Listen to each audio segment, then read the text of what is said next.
BNP একটা ৪৭ বছরের রাজনৈতিক দল হিসাবে সে এখন পর্যন্ত তার নিজস্ব দলের জাতীয়তাবাদী বিশ্বাসী কিংবা হচ্ছে সেই যোগ্যতা সম্পন্ন একজন পররাষ্ট্রমন্ত্রী তৈরি করতে পারলো না।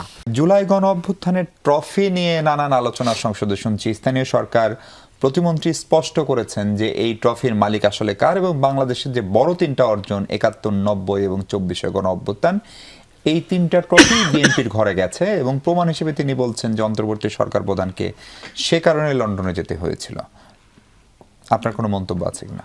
ধন্যবাদ আপনাকে।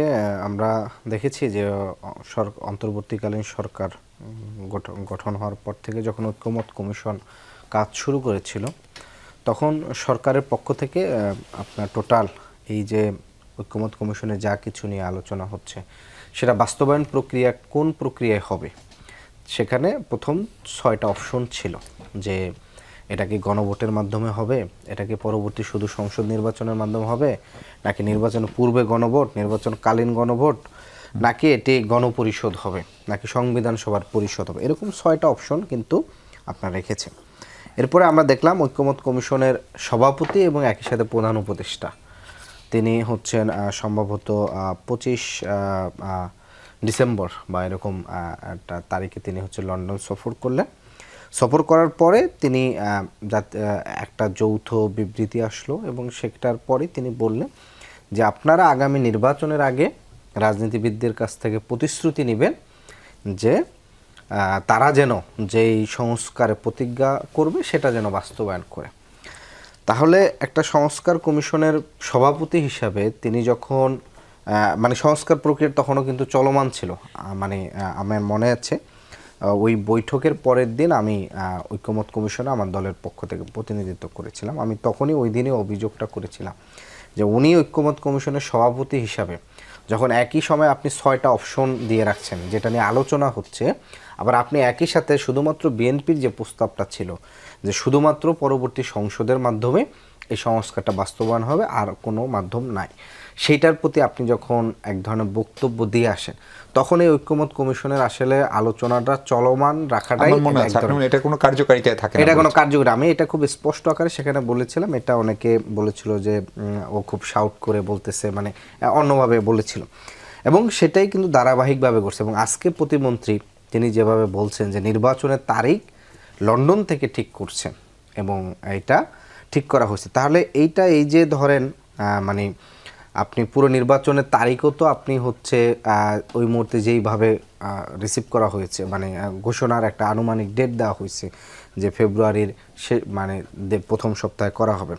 তো এইটা তখনই গভর্নমেন্ট এক ধরনের হচ্ছে বিএনপির প্রতি বা এখন বর্তমান যে প্রধানমন্ত্রী তার প্রতি একদিকে হেলে যাওয়া, এবং বলা চলে ওইখানের যে এগ্রিমেন্ট সেইটা রিওয়ার্ড হিসাবেই মিস্টার খলিল সাহেব হচ্ছেন। আমরা দেখেছি তার আগের সপ্তাহেই একই সংবাদ সম্মেলনে যেখানে আমির খসরু মাহমুদ চৌধুরী, জনাব সালাউদ্দিন আহমেদ এবং মোশাররফ ভাই, খন্দকার মোশাররফ ভাই এবং হচ্ছেন নজরুল ইসলাম খান ভাই, 4 জন স্থায়ী কমিটির সংবাদ সম্মেলন করছিলেন প্রধান উপদেষ্টার সাথে আলোচনা করে, এবং খুবই এমব্রেসিং সংবাদ সম্মেলনটা ছিল। কারণ মঈন ভাই কথা বলতেছিলেন, সালাউদ্দিন ভাই পাশ থেকে কথা বলতেছেন, আবার আরেকজন পাশ থেকে কথা বলতেছেন, মানে এক একজন এক একটা মন্তব্য দিচ্ছেন। তারা বলছিলেন যে একেবারে নাম ধরে যে মাহফুজ আলম, আসিফ মাহমুদ এবং খলিল রহমানের পদত্যাগ করতে হবে। ঠিক তার 1 সপ্তাহ পরে আমরা দেখলাম খলিল তখন উপদেষ্টা খলিল রহমানের সাহেবের সাথে আমির খসরু মাহমুদ একই রুমে হচ্ছে মিটিং করতেছেন। তাহলে এই যে গভর্নমেন্টের আপনি হচ্ছে যেই অভিযোগ আপনার ডিপ স্টেট বলছেন, যেই অভিযোগ হচ্ছে বিএনপি সবসময় এনসিপিকে করে আসছে যে এনসিপি কিংস পার্টি, এনসিপিকে হচ্ছে সরকার হচ্ছে অনেক বেশি তাদেরকে প্রায়োরিটি দিচ্ছে, এবং আপনি হচ্ছে এনসিপির পূর্বের আন্দোলনের সংশ্লিষ্টতার অভিযোগে 2 জন উপদেষ্টাকে বলছে যে পদত্যাগ করতেই হবে। কিন্তু আপনি খলিল সাহেবকে রানিং রেখে, শুধু রানিং না, নির্বাচনকালীন যে আইন শৃঙ্খলা পরিস্থিতি ছিল বা নিরাপত্তা উপদেষ্টা জায়গা থেকে তিনি সে রানিং থেকে ঠিক 3 দিন পরে তিনি আবার হচ্ছে পররাষ্ট্র উপদেষ্টা হিসেবে নিয়েছেন। তাহলে এখানে 2টা বিষয় প্রতিবন্ধ, একটা হচ্ছে খলিল সাহেবের সাথে জনাব তারেক রহমানের সাথে স্বার্থ সংশ্লিষ্টতা একটা চুক্তির বিষয় থাকে। 2 নম্বর বিষয় হচ্ছে শুধু খলিল সাহেব না, প্রফেসর ইউনূস সহ বোঝাচ্ছেন না, এটা অনেক কিছু হতে পারে, প্রফেসর ইউনূস পর্যন্ত এটার সাথে সংশ্লিষ্ট থাকতে পারে।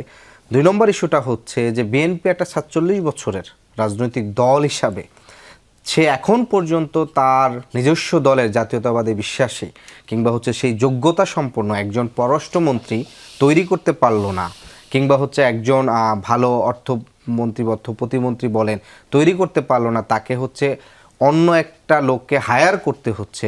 এইটা আমাদের হিসাবে অর্থমন্ত্রী তো তাদের, অর্থমন্ত্রী তাদের সে ঘোষণা করেছে এবং সেখানে অনেক কিছু আছে। জোটকে প্রথমে অর্থ প্রতিমন্ত্রী দিয়েছিল জোনায়েদ সাকিকে, তাকে আবার হচ্ছে এক সপ্তাহের মধ্যে চেঞ্জ করেছে।